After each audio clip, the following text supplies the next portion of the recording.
The reason coke and weed are illegal in America is because the best coke and weed ain't made in America.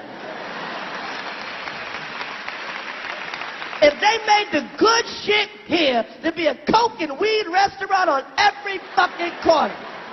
That's right. Wouldn't be no Starbucks. It'd be Weed Bucks. Now, in Colorado, in Washington, recreational marijuana has been legalized, and so we should not be surprised that Chris Rock was correct. We will currently, in the near future, see a Weed Bucks, thanks to the work of Jamin Shively. Probably not familiar with him. He's a former Microsoft manager, apparently a very rich man. He is going to be putting $100 million over the next 3 years into creating the first big brand marijuana company.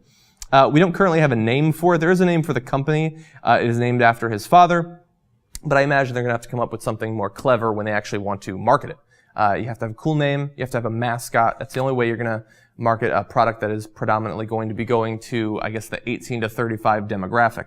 Now, to give you some information about what's been going on, he announced recently that he would be putting this massive amount of money into creating this brand. Now, we expect that he will have some pushback from the federal government since they're not happy with the move by Colorado and Washington to legalize this. We've seen recently that publications in Colorado that deal with marijuana will be regulated in a similar fashion as pornographic magazines in Colorado. Now, there are, of course, court cases on First Amendment grounds against that right now in Colorado. We don't know which way they're going to go.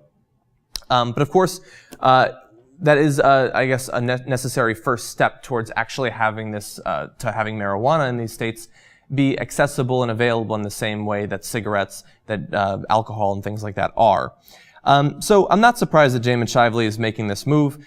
He's the first businessman to announce something like this. He does have some support on his side. Vicente Fox, by the way, the former president of Mexico, spoke out recently in favor of this. Now, he, in the past, has made big news arguing against the current state of the drug war between the United States and Mexico. Now, I guess the legalization and marketing of marijuana is not necessarily going to do much by itself to fight against this drug war, but it is a good step, at least on the state level. And so he's speaking out in favor of Shively's moves. I'm interested to know what you think. Now, we know that marijuana is legalized in these two states. It's likely that with changing opinions of marijuana in different states across the country, it will become legalized in other states once these ballot measures are passed. But in terms of how it'll be available, it seems difficult to imagine a world where you can walk into a 7-Eleven and Shively brand marijuana will be there in a cool little colored package. I guess I expect that it's going to be a long time till we move past dispensaries and things like that.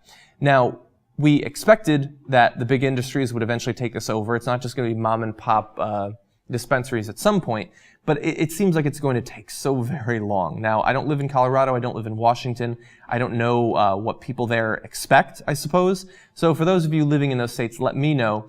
Do you expect that they'll be as available as Marlboros in the next few decades? To me, that seems incredibly unlikely, but I guess this is the cutting edge of American politics.